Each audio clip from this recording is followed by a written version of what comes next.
সম্মানিত যাত্রীবৃন্দ, আপনাদের মনোযোগ আকর্ষণ করছি। আর অল্প কিছুক্ষণের মধ্যেই আমরা আশুগঞ্জ স্টেশনে পৌঁছাবো।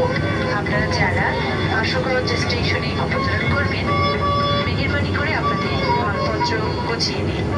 নামার সময় সতর্কতার সঙ্গে নামুন। নিরাপত্তার খাতিরে চলাচলের সময় কেবলমাত্র প্ল্যাটফর্ম অথবা ওভারব্রিজ ব্যবহার করুন। যেখানে থাকুন নিরাপদ ও সুস্থ থাকুন। বাংলাদেশ রেলওয়েতে ভ্রমণের জন্য আপনাদেরকে ধন্যবাদ। আমরা আশা করব